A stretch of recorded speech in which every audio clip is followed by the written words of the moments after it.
It's your boy Online Davo, and we back with another video. Look, we have a video about Blackie Speaks.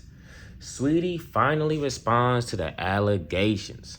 And it's only fair, I look at the other video, you know what I'm saying, to her responding, as I did make videos on her allegedly doing it. So let's jump right into it.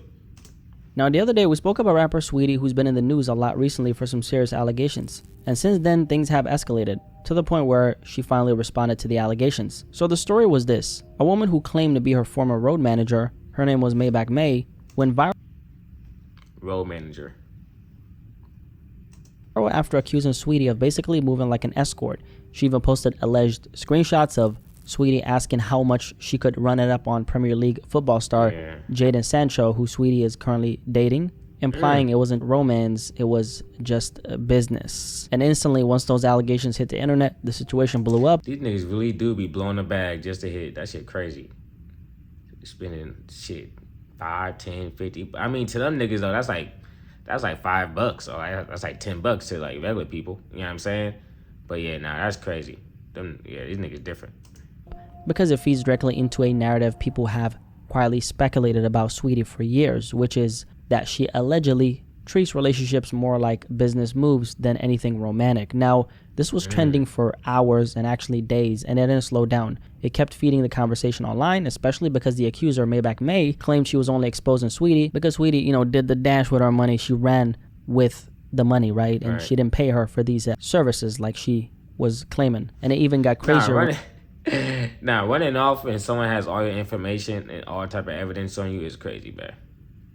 You supposed to, if you gonna run off on a nigga, you gotta run off on a nigga off like the first or second, like, you feel me? Transaction.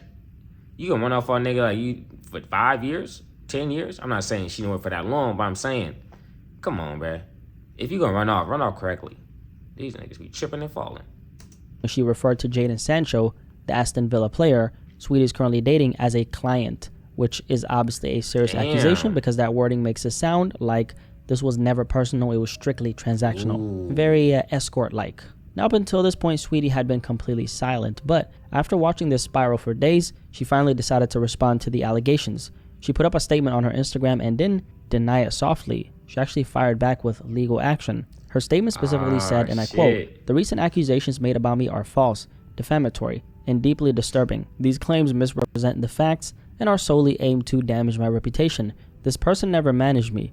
She was simply introduced to me by family. Her motives are now obvious." Damn, she ain't even deny nothing. So you just type that up. You at least throwing a denial in there one time. Yeah, she did that shit. I ain't gonna lie. You know what I'm saying? If you ain't deny at least once, all you did was pretty much say, oh, this is, technically you're saying these allegations are false, but you gotta say some shit like, I didn't do it. So that means she did something. I feel like that means she did something. You know what I'm saying? But her motives behind it, you know what I'm saying, or some information may be incorrect for her to be like, oh, this is false. You know how a nigga be like, you'll tell a nigga, like, oh, nigga, you ate my cereal. You know what I'm saying? It's like, no, I didn't eat your cereal, I ate your oatmeal.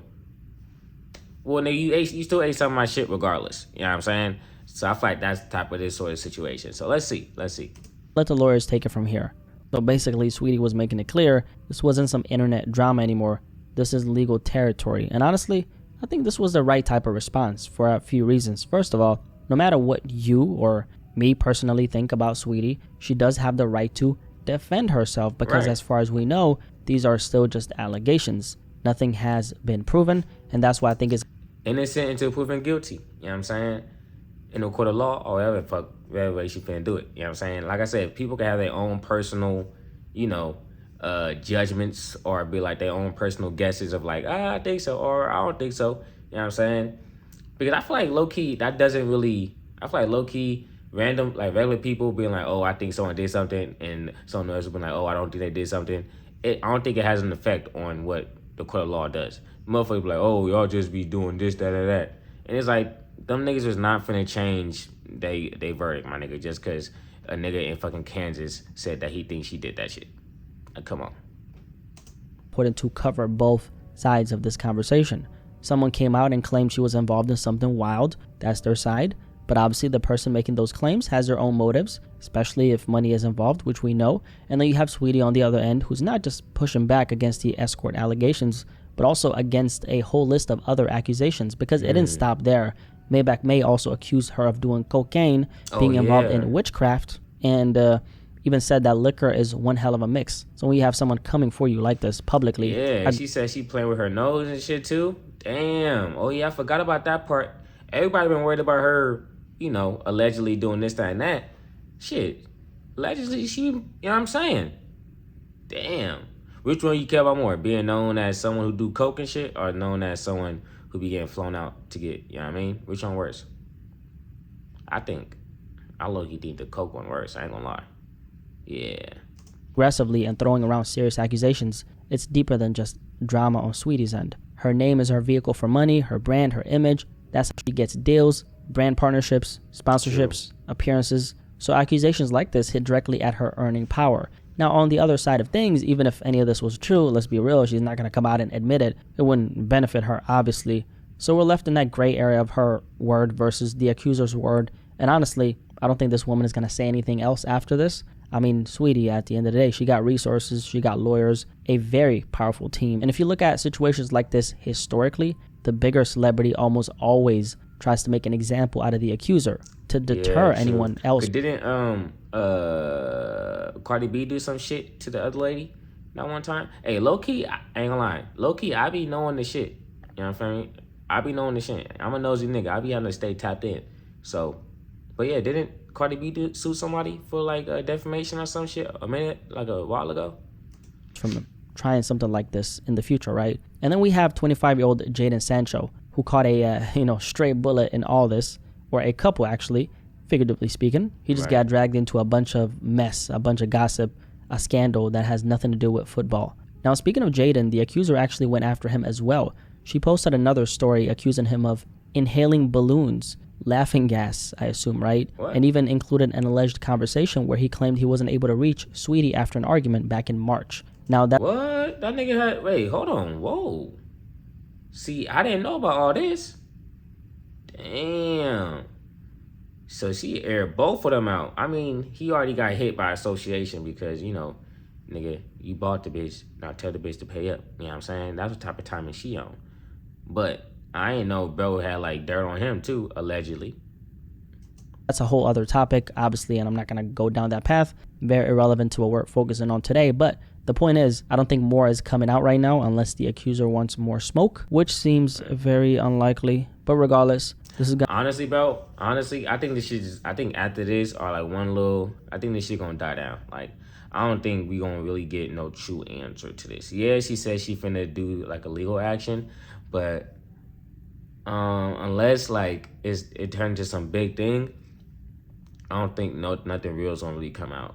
That's what I think. I may be wrong. I'd be surprised. You know what I'm saying? I'd be surprised if some shit come out, like some concrete evidence of her being like, yo, I charge this much to fuck. I don't think no shit coming out like that. So, let's see. Gonna shape the way people view Saweetie going forward. And it's one thing when people hear rumors through the grapevine. It's completely different when someone goes public with screenshots and calls your current man a client. And it actually reminds me of how her relationship with Quavo ended. For anyone who doesn't remember, a few months before they officially broke up, Quavo actually gifted Saweetie a custom Bentley as an early Christmas present. It was a whole moment, right? And Saweetie was ecstatic when she found out that Quavo was doing this. Like a lot of people know, they were in a very public relationship, always online, always watched and always posting about each other. But after things ended, reports surfaced that Quavo actually sent a repo man to take the Bentley back. Now I remember that. That's crazy. And I heard that. It was a whole thing on Twitter. You send the better. Yeah, I need that back for sure. Nigga, that's mine. Like, yes, you know what I'm saying? You know how... Never mind, bro. International viewers, that basically means the car was reclaimed and taken away. According to earlier reports, Quavo had actually leased a car in his own name, and the deal included an option that allowed him to terminate the contract early after the breakup. Now, multiple outlets later claimed that wasn't true and that the car was never repossessed, actually. But then Quavo came out and confirmed it himself. This is what he said on a song with Drake. She had it her way, now she out of a Bentley. So whether it actually happened or not, the message was clear. Quavo implied that the relationship came with conditional benefits, money, status, maybe even tricking, depending on how you look at it. And that's the point, right? No woman wants this type of narrative attached to her name, especially. Damn, I guess Quavo's shit was dressed up a little better than the Sancho nigga, because niggas probably wasn't viewing it as tricking because they was dating. But I guess in a sense, nigga, shit, he was. But then it's like, damn, is every nigga tricking though? If they in a relationship technically? Damn. When she's a public figure like Saweetie. Most of us can see what's going on though. We're not dumb. But these women don't want to be in a position where their entire value is publicly reduced to which man they're standing next to or how much pum they're willing to give up in exchange for some coins, okay? Right. And they especially don't want to put the men they're with in a situation where it looks like they're being used, although they may not feel like they are, right? Because most of these very powerful, wealthy, and extremely influential men, they got a whole lot of money. So for them to kind of like blow it on a person or like a woman, right? It's not a big deal for them. And also the fact is a lot of these powerful dudes with money and resources are always going to be attracted to beautiful women. That's right. Not new. And a lot of women who may not be... And that's why they be dressing themselves up a certain way. You know what I'm saying? That's why they add enhancements. You feel me? If they don't feel like their natural beauty is enough. You know what I mean? They start doing little shit like that. You know, so it's like, yeah, you did it for you, but you know what I'm saying? It also depends on what type of industry you in. You know what I'm saying? To where if your beauty even matters that much. You know what I'm saying? Because some shit, you just gotta be right up here. It don't matter how good you look, you gotta be right up here or else you're not getting in, my nigga. You know what I'm saying? So, as rich or successful are naturally going to want something in return: access, protection, opportunities, lifestyle, you name it. So yes, it's two grown adults making an exchange. And as long as it stays private and consensual, it really is nobody's business. But the second it reaches the public, right, Blackie gonna speak on it, right? But it becomes a topic of conversation for a hot minute, and then we all move on until it resurfaces once again. We do have to touch on the fact that more often... Yeah, it's gonna die down, bro. It's gonna die down. Like you said, we heard allegations. We heard other allegations, accusations before, rumors, all that shit. And then niggas went on by their day. This shit gonna die down. You know what I'm saying?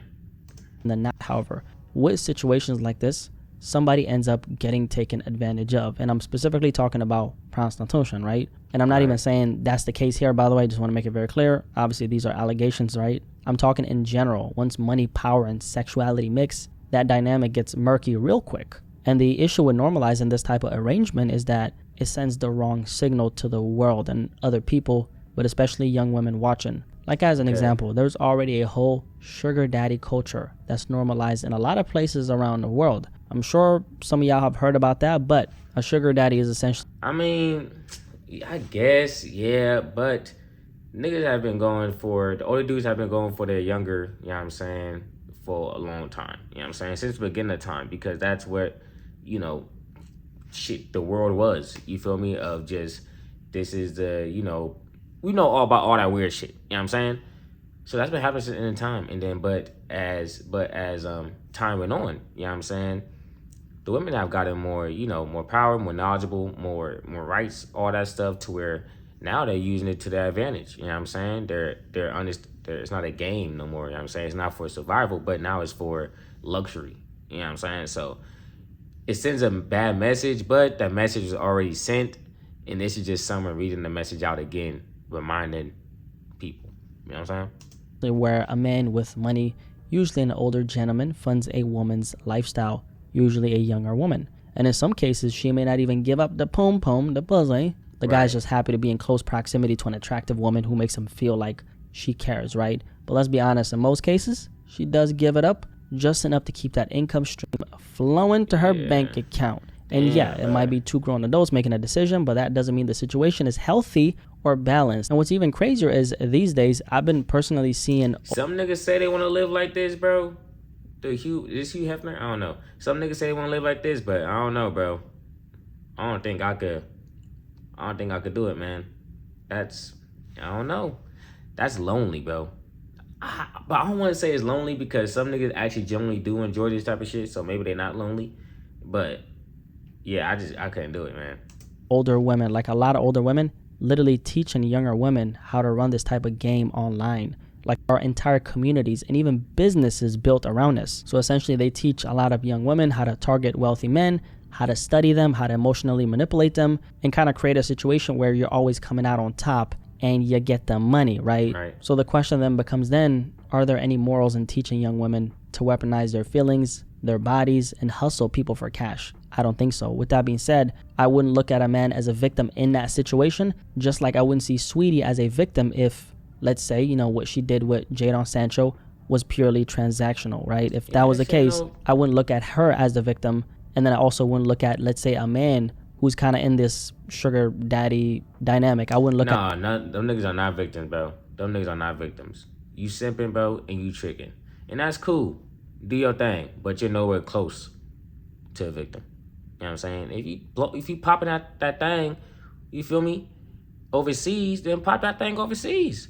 Do your thing, fuck it. But don't act like, you know what I'm saying, they're gonna people out here, they're gonna try to make it a sob story. It's not a sob story. Sometimes it's as simple as, I have this, you could give me this for this, so I'm gonna do this for that. Sometimes it's that simple, but niggas put on they be trying to have it, man, fuck out of here. 2 adults, consenting adults, doing what they gotta do while they on earth, man. Do your thing, fuck it. At none of these 2 cases like a victim, right? However, and this is important, my concern with this kind of normalization of this type of thing is, what does it really do to a lot of the younger women in the world watching? That's what worries me. Not the older women who already understand the risks, like a Saweetie who's a grown woman, obviously, right, but the ones who are impressionable and don't see the trap coming. Because there is a caveat to all this, okay? I'm talking about that 16 or 17-year-old girl who hears an older woman bragging about how she's running up a bag just by spending an hour or 2 with some 65-year-old man, and suddenly she thinks that's a viable option. So now in her world, looks like... shit, they already looking at OnlyFans. You know what I'm saying? They already looking at OnlyFans and shit like that. You know what I mean? So it's like, you know, we know what type of world we live in. And yeah, there's some things we can do to try to persuade them. But at this point, there's enough information out there for, if you care enough to search it up, you'll find it. And you get the answers you're looking for. You know what I'm saying? If you got a question whether you should do, what career is best for me to get into, you're going to see all the list of everything. But if your first choice is OnlyFans or something, then shit. You know what I'm saying? An easier path. Or shit, if it's not OnlyFans, if your first choice is getting tricked on, it's like, shit, my nigga. Sayonara, nice knowing you, do your thing. Good luck. You know what I mean? But I ain't finna feel sorry for him. Nah. Then working, building skills, or actually betting on herself and getting it out the mud the proper way like the rest of us. And honestly, it probably is easier, but only for a very short time. She goes down that path and gets flown out to all these different places, surrounded by other women who are already in that lifestyle, hyping her up, and she might think that she's winning for a period of time, right, until shit gets real, before she even realizes that she's no longer in control. What started as luxury and I got flown out vibes can very easily slide into full-on exploitation. And yes, in the worst cases, like we all know, that's how a lot of young girls end up in trafficking situations, okay? Or even worse, their faces end up on the news. I've heard plenty of stories like that. Because once you step into a world controlled by money and power, there's no... It's not worth it, bro. It's not worth it. And there's people out there telling them that it's worth it, and they're also believing them people. You know what I'm saying? The people telling them that it's okay, and there's people out there that's willing to do it. You know what I'm saying? Because, you know, easy bag, quick bag, you know, there's art. But in every day and age, you know what I'm saying, before social media even came, there's people doing anything for a quick bag. You know? The game just changed now. You know what I'm saying? Instead of just having, you know what I'm saying, 5 little 304s on the corner, you know what I'm saying, these 304s will get flown out to different cities. So now that and then next you know it, if they ain't got no money, they could be stuck in that city. You know what I mean? So it's a dangerous game. That's all I'm saying. And, you know, try your hand at life first. You know what I'm saying? Till you get to walk out on your own terms, okay? That's just a fact. At that point, it's not about what you want anymore. It's about what they decide. And that's when a lot of these young girls finally realize this was never about empowerment. Those older, washed-up women lied to you. It was a trap. You thought it was a game of luxury, but really... Right. It was about ownership, and you are now owned. And also, let's talk about the fact that a lot of the men who engage in this lifestyle aren't saints either. So from the start, you're placing yourself in the hands of people who don't care about your safety, your dignity, or your future. I don't personally want to live in a world where my future daughter thinks exchanging her body for coins is an option. It's not respectable. Right. It's not something we should teach young people, period. Or should I say period? It's just always better to... But there's people out there, you know what I'm saying, that believes, hey, it's your body, do what you want to do with it. You know what I'm saying? It's your free will. You know what I mean? And whether how I feel, black you feel, or anybody feel, people gonna do what they want to do. You know what I'm saying? And the best thing we can do, shit, voice our opinion and keep it pushing. You know what I'm saying? If it's not actively hurting no one else outside the people that's consenting to the act, then let them rock out. You know what I'm saying? Like, you know, we need all types of people in society for society to run. You know what I'm saying? If society was full of people that only want to be doctors, nigga, who gonna be built the roads? Who gonna build the roads for the doctors to even get to the hospital? You know what I'm saying? So everybody has a role in society, and that sound fucked up, but it's real life. You know what I'm saying? It's real. If I'm tripping, let me know. You know what I'm saying? But everybody has a role and shit. Sometimes your role is to be a hoe. Earn your own money or build with someone you genuinely love, stack together, grow together. That's healthy. That's the right way to do things. That's what I'm on. Because there's a right way to do shit, right? And this shit right here that we're talking about, it's very dysfunctional. Stories like this are warnings. They show what society is on the verge of normalizing. And I think most people listening, I would hope, agree this ain't it. Now, as for Saweetie, we're going to see how this plays out. Maybe she'll address it through the music, which honestly is the smartest move she could make. Probably, Saweetie could be like, icy girl, I never busted down for money. Net worth 4M's, gotta stack my hundreds. I don't know, some shit like that, right? Because in 2025... Nah, and that nigga really be slapping Saweetie shit. Hey, nah, that came with the tongue too smooth, bruh. Okay, I might have to check that out. That shit was kind of smooth. The worst thing you can do is crash out emotionally on social media, so just put it into the music, right? And good on the icy girl for not crashing out, right? Actually, salute her, man. Salute to a real bitch for keeping it player, okay? So, this was definitely the smartest way to respond if you ask me, okay? But I'm curious what y'all think. Do y'all agree with how Saweetie handled this? I think, shit, she probably handled it the best way she could given the situation, given the circumstances. You know what I mean? So, I'm going to see what else happens. I don't think it's going to turn to anything big, to be honest. Like you said, unless she responds in the song, it's probably let this shit blow over. If people talking about it like a month from now, then maybe do something about it. But give it a few weeks, niggas gonna move on to the next thing or something. You know, some Nicki Minaj, Cardi B shit gonna come out, and niggas gonna go on by their day. So, shit, that's it. I'm gone. Peace.